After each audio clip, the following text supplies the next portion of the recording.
جو ساتھی سنتوں سے فارغ ہو چکے ہیں وہ بھی سب کو مکمل کر لیں۔ الحمدللہ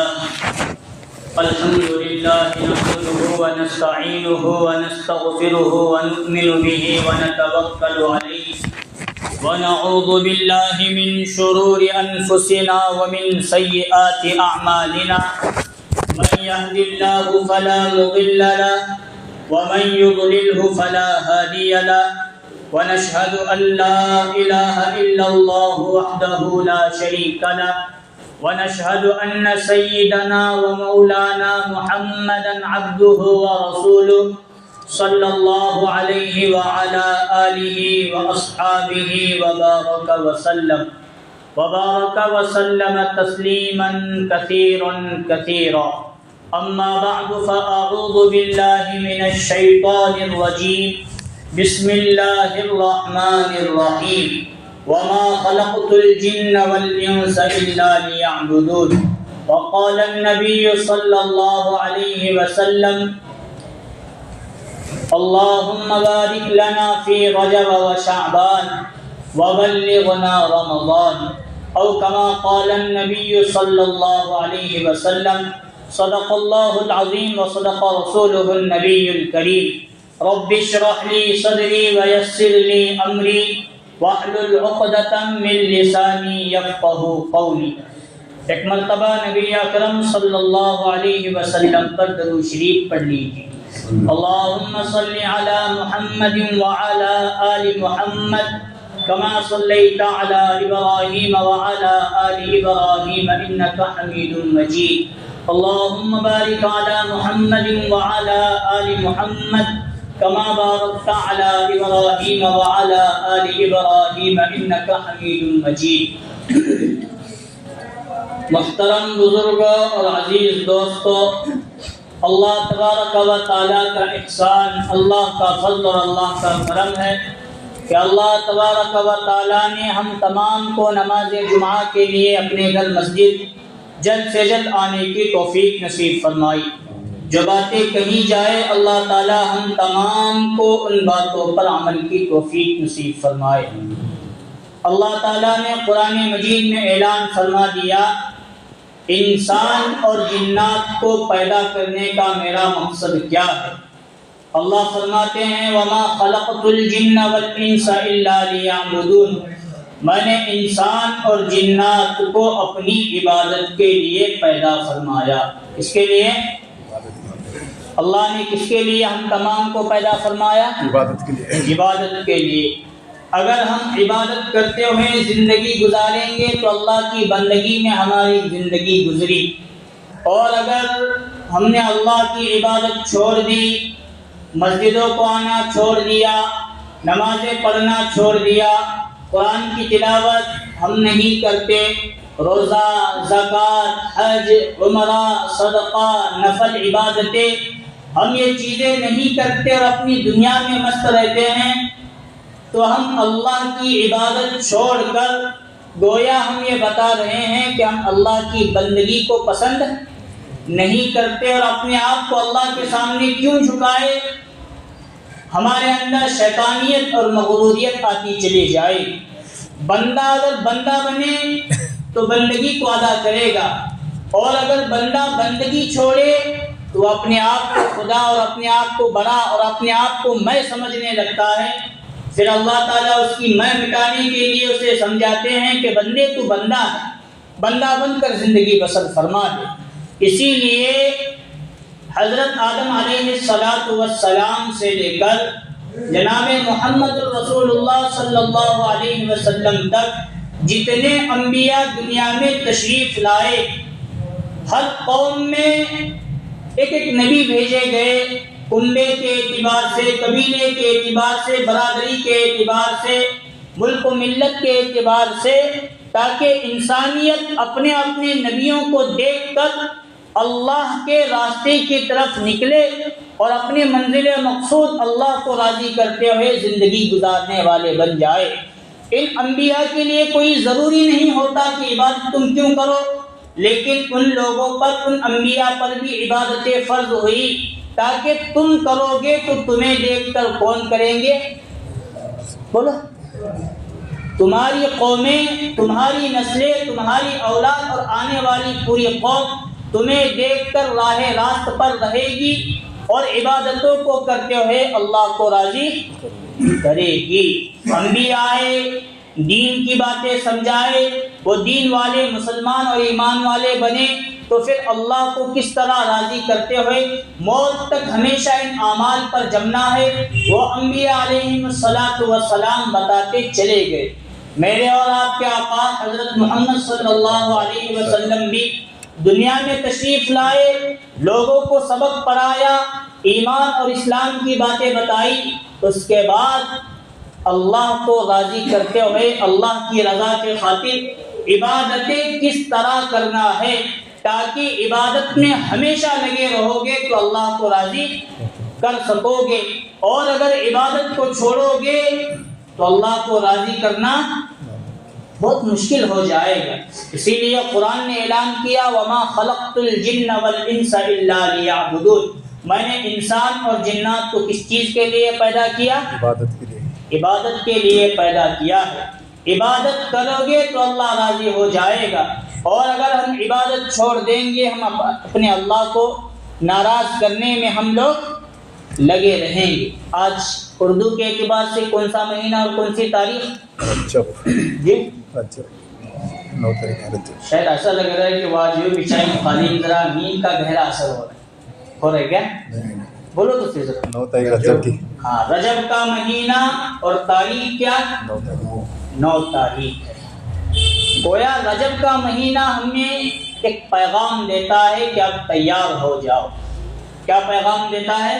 رمضان کا پیغام۔ رمضان کا مہینہ بہت قریب آ رہا ہے، روزے کے لیے، قرآن کی تلاوت کے لیے، اور رات میں کیا پڑھتے ہیں؟ تراویح کے لیے، اور تراویح میں قرآن سننے کے لیے تیار ہو جاؤ۔ جب رجب کا چاند نظر آتا تو رسول اللہ صلی اللہ علیہ وسلم چاند دیکھ کر یہ دعا فرماتے اللہم بارک لنا فی رجب و شعبان، اے اللہ ہمارے رجب اور شعبان میں برکت عطا فرما، وبلغنا رمضان، اور رمضان تک ہمیں پہنچا، رمضان میں پہنچا۔ کیا مقصد ہے اس دعا کرنے کا؟ گویا رسول اللہ صلی اللہ علیہ وسلم رمضان کی تیاری میں رجب اور شعبان میں برکت کی دعا مانگ رہے ہیں، تاکہ یہ 2 مہینے برکت والے بن جائے، تو رمضان میں اللہ کے لیے اور اللہ کے شوق میں، عبادت میں وقت گزارنا بہت آسان۔ ہمیں برکت کا تو کیا سمجھتے ہیں؟ پیسے کے بارے میں گھر میں برکت ہے کیا نہیں ہے؟ پیسے ذرا آ رہے اور گھر کھانے میں جا رہے، کما رہی، وہ ہاتھ میں پورے نہیں آ رہے، برکت ختم ہوئی۔ پیسوں میں برکت نہیں، میری زندگی کے اندر ہمیں اس کا برکت کا تعلق پیسوں کے ساتھ اور گھریلو معاملات کے ساتھ رکھ دیا، حالانکہ اس کا تعلق عبادت کے ساتھ بھی رہنا چاہیے۔ عبادتوں میں برکت ہوگی، زندگی گزارنا آسان ہو جائے گا، عبادتوں کے اندر لطف آئے گا۔ اور اگر تو چل میں آتا ہوں، ادھر امام نے اللہ اکبر کہہ کے تکبیر تحریمہ کے بعد نیت باندھی، سلام پھیرا، معلوم نہیں پڑتا۔ اور آج کل تو حالات ایسے ہیں، لمبی نماز ہوئی تو تکلیف، لمبی نماز ہونا گویا عبادت کے اندر برکت کا آ جانا ہے۔ لمبی نہیں، مختصر اور شارٹ کٹ والی نماز ہم نہ ہونا، شارٹ کٹ اور کتنی آسانی کے ساتھ پڑھیں گے اتنے جلدی اچھا ہونا۔ اسی لیے اب ہم لوگوں کا دل مسجد کے اندر لگنے کے لیے، یہ اللہ نے ہماری عبادتوں سے، ہماری زندگیوں سے برکت کو ختم کر دیا، اس کا زندہ جاوید مثال ہمارے سامنے موجود ہے۔ آگے آؤ نوجوان، پیچھے کے ہوئے نہ آؤ، کیا ابھی روز رہ چاہتے پیچھے، پہلی صفوں کو مکمل کریں گے تو زیادہ ثواب۔ آؤ سامنے ہے، آؤ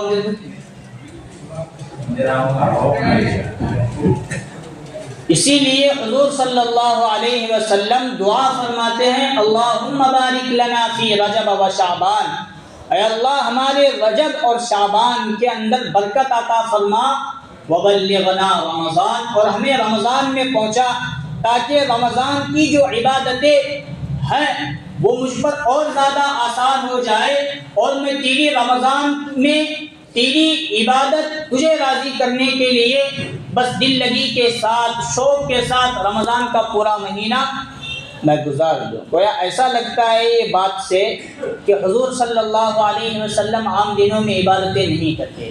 نہ، ایسی کوئی بات نہیں. اس میں امت کو سبق ہے کہ تم دن میں 5 وقت ہر مہینے نماز پڑھتے ہو تو پڑھو، لیکن رجب کا مہینہ آیا تو اب نوافل سنتوں کا اہتمام اور زیادہ کرو.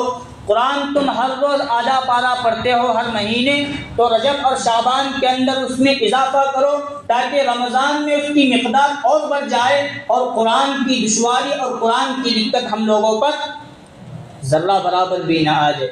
ورنہ نبی صلی اللہ علیہ وسلم کے تعلق سے آتا ہے کیا رجب، کیا شعبان، کیا رمضان اور کیا محرم، صفر، ربیع الاول، ربیع الاخر، جمادی الاولی، جمادی الاخری، کوئی مہینہ حضور کے لیے کم و زیادتی عبادت کے تعلق سے نہیں تھا.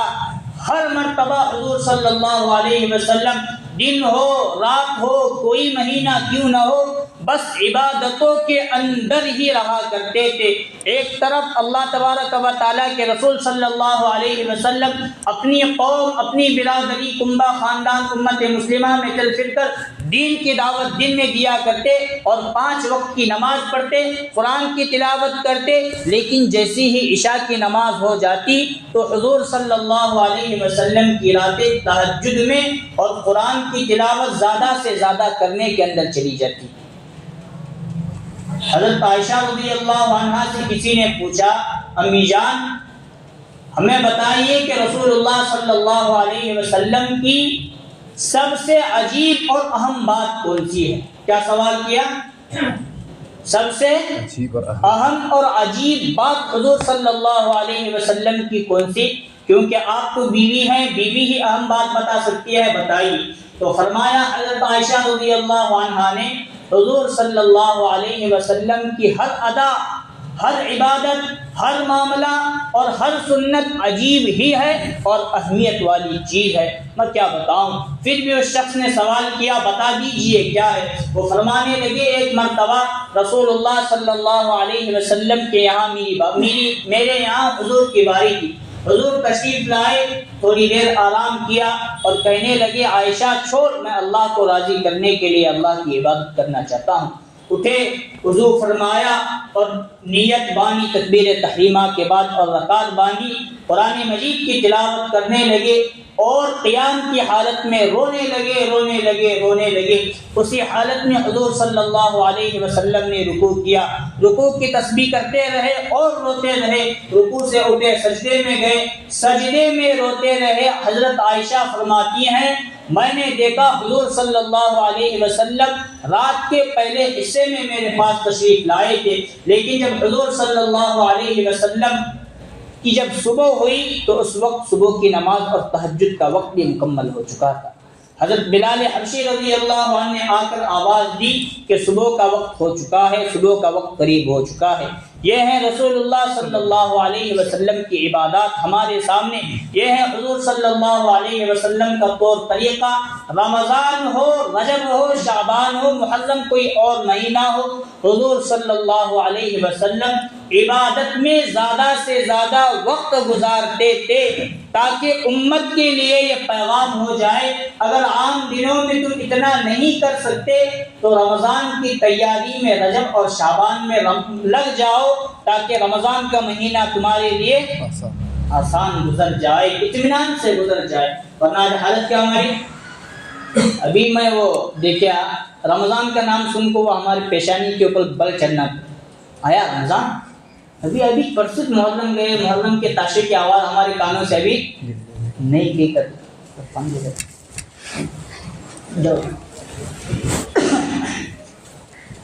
ہمیں لگتا کیا ہے رمضان آج ہمارے معاملے بڑا دشوار لگتا ہے. رمضان کا نام سنے تو رونگٹے ہمارے کھڑے، رمضان آ رہا ہے، پورا دن روزہ رکھنے کا.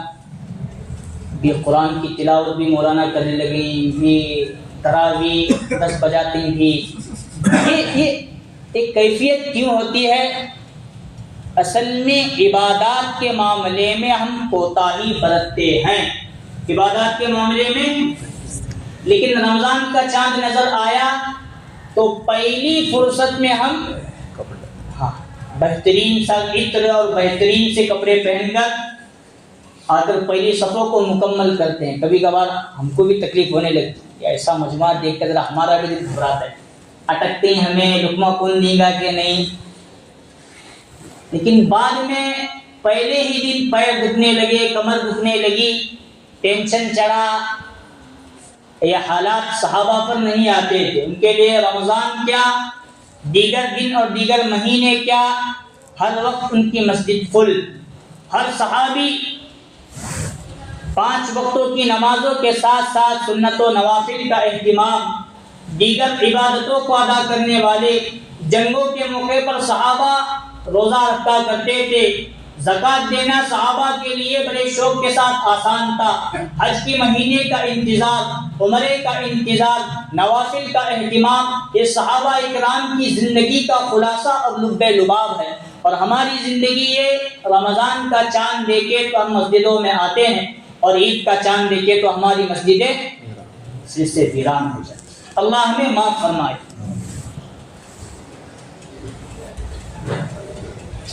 رسول اللہ صلی اللہ علیہ وسلم کی زندگی تو زندگی، صحابہ اکرام بھی ہمارے لیے معیار حق ہے۔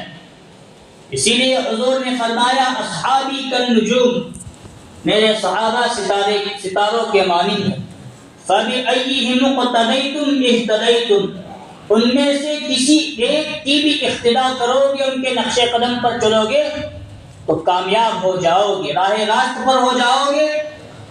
اور اگر ان میں سے کسی ایک کے ساتھ بھی دشمنی اور بغض رکھو گے تو راہ راست سے تم بھٹک جاؤ۔ صحابہ کی زندگیاں ہمارے سامنے ہیں۔ حضور صلی اللہ علیہ وسلم کو دیکھ کر، ان کی سنتوں کو، ان کی احادیث کو دیکھ کر صحابہ نے ہمیں وہ کر کے دکھایا کہ ہم یہ نہیں کہہ سکتے تو انبیاء بڑے ہوتے ہیں، ان کا ایمان بڑا ہوتا ہے، ان کے لیے کرنا آسان ہے، ہمارے لیے دشوار۔ صحابہ نے ہمیں بتایا وہ تو انبیاء ہیں، ان کے بارے میں یہ بات کہہ سکتے ہو، لیکن ہم صحابہ، ہم ابو بکر، ہم عمر، ہم عثمان، ہم علی رضی اللہ عنہم اجمعین تمہاری طرح انسان ہیں، جب ہم کر سکتے ہیں تو تمہارے لیے کرنا بھی بہت آسان۔ صحابہ کی سیرتوں کے اندر ملتا ہے صحابہ نے راتوں رات کھڑے ہوئے ایک رکعت میں 15 پارے اور دوسرے رکعت میں 15 پارے پڑھ کر ہمیں بتائے کہ رات اس طرح بھی ہم گزار سکتے ہیں، اور دن میں جہاں 5 وقتوں کی نمازیں ہیں اس کے ساتھ ساتھ اللہ کے راستے میں نکل کر کفار و مشرکین کے ساتھ جنگ کی حالت میں ہم دن گزارتے ہیں، اور رات میں اللہ کو راضی کرنے کے لیے نوافل، قرآن کی تلاوت، تہجد میں ہم اپنی زندگی گزارتے ہیں۔ ایک صحابی ہیں حضرت ربیعہ رضی اللہ عنہ، ان کے بارے میں کتابوں میں آتا ہے وہ رسول اللہ صلی اللہ علیہ وسلم کو رات میں تہجد کے وقت مسواک، وضو کے لیے پانی، لوٹا، مصلی پیش کیا کرتے تھے، اور ان کا معمول بن گیا تھا سفر میں ہو یا حضر میں ہو، سحر کے وقت آتے حضور کو اگر مصلی کی، مسواک کی، پانی کی، لوٹی کی ضرورت ہو تو وہ پیش کرتے۔ ایک مرتبہ وہ صحابی نے پیش کیا تو حضور صلی اللہ علیہ وسلم بڑے خوش ہوئے، اور حضور نے فرمایا ربیعہ مانگ، کیا مانگتے؟ کیا فرمایا حضور نے؟ ربیعہ مانگ، کیا مانگتے ہو؟ جو بھی مانگو گے اللہ سے لے کر تمہیں دوں گا۔ اگر یہی آفر ہمیں ملے تو کھیت 1 ایکڑ ہے تو 2 ایکڑ کی ہمیں تمنا رکھتے ہیں، دکان 1 ہے تو دوسرا دکان بڑھنا، ہمارے آج کل وہی ہے۔ کہیں بھی بزرگ ہو، بزرگان دین ہو، اولیاء ہو، ان سے جا کو مسافہ کرتے ہیں، ذرا ہاتھ چومتے ہیں، ذرا پریشانی ہو ذرا دعا کرو۔ کیا پریشانی؟ ایک دکان ہے، دوسرا کو ہونے کے ٹینشن میں میری پریشانی، ایک کھیت ہے اس کا ڈبل کو، ہم نے ابھی کیا پیسہ کیسا ڈبل ہونا اس کے چکر میں۔ صحابہ کے پاس پیسہ الحمدللہ تھا، لیکن میری آخرت کیسے بنے اور دنیا میں رہتے ہوئے میری آخرت برباد نہ ہو، اس کی تمنا میں رہا کرتے۔ تو صحابی کہنے لگے اللہ کے رسول، دنیا کی کوئی چیز نہیں چاہیے، بس دعا کر دیجئے کہ اللہ تعالیٰ کل قیامت کے دن آپ کی رفاقت اور آپ کی معیت نصیب فرمائے، یعنی آپ کے قریب میرا حشر ہو، آپ کے ساتھ میں جنت میں بھی رہوں، یا جنت بھی آپ کے قریب ہی میری ہو جائے۔ یہ وہ صحابہ تھے جنہوں نے ہمیں بتایا، حضور نے فرمایا ربیعہ اگر یہی چیز تمہیں چاہیے تو زیادہ سے زیادہ عبادت میں اور سجدوں میں اور نماز کے اندر اپنی زندگی بسر کرو۔ وہ صحابی کے بارے میں آتا ہے کہ بھی ان کے کوئی نماز موت پر کبھی فوت نہیں، حالانکہ ہر صحابی کا مسئلہ ایسا تھا، ان کی کوئی نماز قضا ہونا، فوت ہو جانا، یا عبادت کے تعلق سے دل پر بوجھ ہونا، وہ صحابی کی زندگی میں کبھی بھی ایسا مسئلہ نہیں آیا۔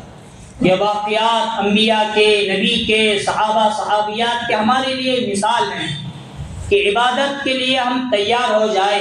رمضان اگر ہمارے لیے دشوار گزر سکتا ہے تو اسے رمضان کو آسان بنانے کے لیے رجب کا مہینہ، شعبان کا مہینہ ہے۔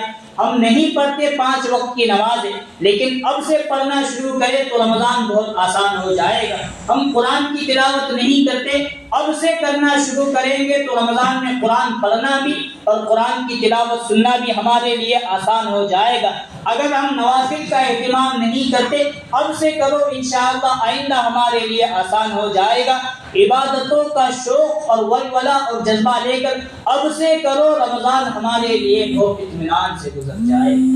یہ تو صحابہ تو صحابیات، مرد تو مرد، عورتوں نے بھی کوئی کسر پہلے زمانے میں نہیں چھوڑی اللہ کو راضی کرنے کے لیے۔ حضرت فاطمہ الزہرا رضی اللہ تعالی عنہا کے متعلق آتا ہے کہ ایک رات ٹھنڈی کا موسم تھا، ٹھنڈی کی راتیں تھی، اور ٹھنڈی کی راتیں بڑی ہوتی ہیں یا چھوٹی؟ بڑی کون سی ہوتی ہیں؟ وضو فرمایا، مصلی بچھایا، بس 2 رکعت مکمل ہوئی اور سحر میں تہجد کے وقت دعا مانگنے لگی تو کانوں پر اذان کی آواز آئی، رو رو کر کہنے لگی اے اللہ تعالیٰ تو نے کتنی مختصر اور چھوٹی راتیں بنائی ہیں، بس 2 رکعت میں پوری رات میری گزر۔ حالانکہ ٹھنڈی کی رات ہونا کیا، سو کو بس ہونے لگا، تہجد میں اٹھنا پڑتا ہے۔ باقی دنوں میں تہجد نہیں، تو ان دنوں میں عام آدمی بھی تہجد کی پابندی کرتا ہے، اور باقی دنوں میں صبح بھی گل ہو جاتی ہے، اتنی بڑی رات۔ اور کمال کی بات، مسلمانوں میں اب بھی وہ غفلت، سوتے ہی رات میں 12-1-2 بجے اور اٹھتے ہیں 10-11 بجے، اور باقی قوموں کی حالت جا کر ذرا دیکھو، 4 بجے اٹھ رہے ہیں۔ کبھی گھومو ذرا چکری کی طرف، صبح کا وقت ہی کرنا، کبھی کبھار یہاں سے دیکھو دیگر اقوام کس چیز کی تیاری میں ہے معلوم نہیں، وہ صبح 4-4:30 بجے اٹھ رہے ہیں اور واکنگ کے لیے، مرد بھی، عورت بھی، بوڑھے بھی اور بچے بھی، اور اس میں کوئی مسلمان ایک بھی نظر نہیں آتا۔ جا کر ذرا دیکھیں گے تو کیسے اللہ کی رحمتیں اور اللہ کی برکتیں ہم پر نازل ہونے والی۔ صبح کی نماز پڑھیں گے تو رزق کا مسئلہ اللہ حل فرما دیتے ہیں، لیکن کیا ٹی وی اور کیا موبائلوں کا دور آیا، شیطان سب سے زیادہ ہم مسلمانوں پر حاوی ہو گیا۔ رات میں فلمیں دکھاتے ہوئے اور ادھر ادھر کے ننگا ناچ دکھاتے ہوئے 11-12-1-2، اور صبح میں ہمارا صبح ہو رہی ہے 11 بجے کے بعد۔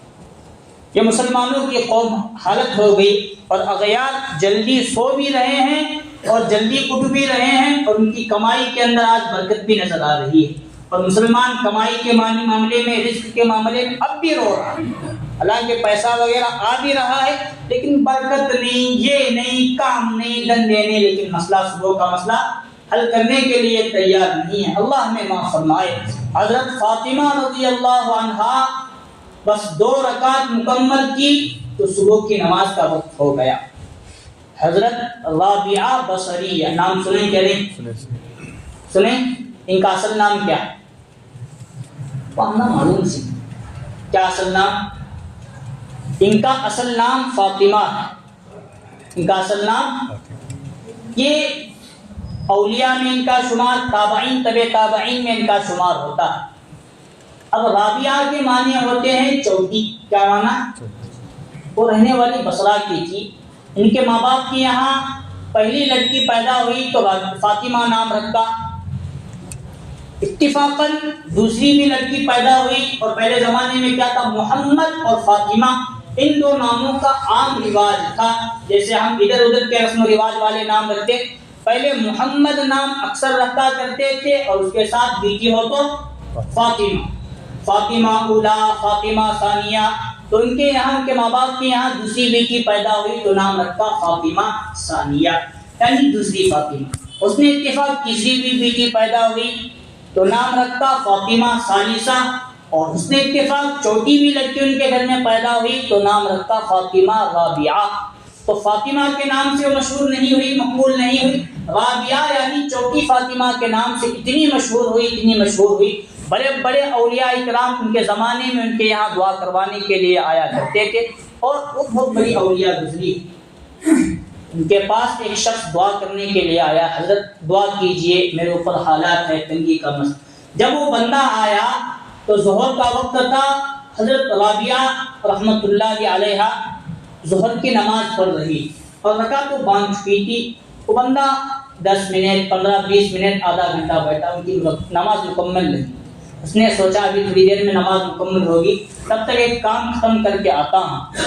تھوڑی دیر کے بعد آیا، وہ سنت اور نوافل میں مشغول تھی. وہ بندہ چلا گیا کہ اب شاید یہ سنت و نوافل کا سلسلہ دور تک چلے گا، عصر کے وقت آتا ہوں. عصر میں آیا تو حضرت رابعہ عصر کی نماز پڑھ کر تسبیح میں مشغول تھی اور اپنے اوراد و وظائف مکمل کر رہی تھی. وہ بندہ مغرب تک انتظار کرا، تسبیح ہاتھ سے نہیں چھوٹی. مغرب کے نماز کے بعد ملوں تو حضرت رابعہ مغرب کی نماز پڑھ کر جو بیٹھی اور سنت و نوافل اور اوابین کا جو سلسلہ شروع، اس میں عشاء کا وقت قریب ہونے کے داخل. وہ بندے کو رہا نہیں گا، اٹھ کر چلا گیا کہ عشاء کے بعد آؤں گا، عشاء کی نماز پڑھنے کے بعد یہ سونے کے انتظار میں ہوں، میرے لیے دعا. وہ بندہ کہتا ہے میں مغرب کے بعد بھی آیا، عشاء کے بعد بھی آیا اور رات تک آیا. وہ قرآن کی تلاوت دیگر معاملات میں اپنے کمرے کے اندر ہی رہی. یہ کن کے حالات ہیں؟ ایک صنف نازک، ایک عورت جو عبادت میں اللہ کو راضی کرنے کے لیے اپنی زندگی اتنی بسر کر سکتی ہیں، تو ہمیں کیا اللہ کو راضی کرنے کے لیے عبادت میں زندگی گزارنا مشکل ہو جائے؟ زیادہ نہیں، ہمیں کام کاج بھی کرنا ہے، دنیا بھی ہے، دنیا کے ساتھ دین بھی. اس لیے 5 وقت نمازوں کا اہتمام ابھی سے شروع کیجئے. قرآن کی تلاوت، ذکر و اذکار، نوافل اور دین کے ہر کام کو اپنا کام سمجھ کر اپنی حیثیت اور اپنی طاقت کے اعتبار سے دین کا کام کرتے رہو. اللہ دنیا میں بھی کامیابی عطا فرمائیں گے اور آخرت میں بھی. اسی لیے حضور صلی اللہ علیہ وسلم کی دعا، اللہم بارک لنا فی رجب و شعبان، اے اللہ ہمارے رجب اور شعبان کے اندر برکت عطا فرما تاکہ اس کے اندر زیادہ سے زیادہ ہم عبادتیں کر سکیں. وبلغنا رمضان، اور رمضان مبارک کا برکت والا مہینہ جب آئے تو اور زیادہ عبادت کے اندر تجھے راضی کرتے ہوئے زندگی بسر کرنے کی توفیق نصیب فرمائے. اللہ تبارک و تعالیٰ سے دعا ہے، اللہ تبارک و تعالیٰ ہم تمام کو ان کہی ہوئی باتوں پر عمل کی توفیق نصیب فرمائے. آمین. کل کون سا دن؟ کل اور پرسوں کیا ہے؟ کل اور پرسوں 11 اور 12 تاریخ کو رائے باغ میں اجتماع ہونے جانا ہے. رائے باغ کے بہت دور نہیں، بہت قریب ہے، تو تمام ساتھی اس اجتماع کے اندر جلد سے جلد جانے کی کوشش کریں. اللہ تعالیٰ ہم تمام کو عمل کی توفیق نصیب فرمائے. اور ایک بات یہ کہ ہمیں سمجھتے ہیں کہ دعا کب ہے پوچھ کو جاتے ہیں. ابھی اجتماع کے حالات کیسی ہو چکی ہے، پہلے دعا آدھا گھنٹہ، پونا گھنٹہ، 1 گھنٹہ ہوتی تھی، اب دعا مختصر، تشکیل وغیرہ زیادہ ہو گئی. اسی لیے دعا کے چکر میں پڑھوں کو دعا تی ملتی ہے، لیکن اصل کے بعد یا اگر ہے تو کل سے ہی نکلو، اور اگر کسی کا کام ہے تو اتوار کے دن دوپہر ہی سے چلے جاؤ. دیگر مجالس سے بھی ملیں گے، انشاءاللہ دعا بھی ملے گی. اللہ تعالیٰ عمل کی توفیق نصیب فرمائے. آمین.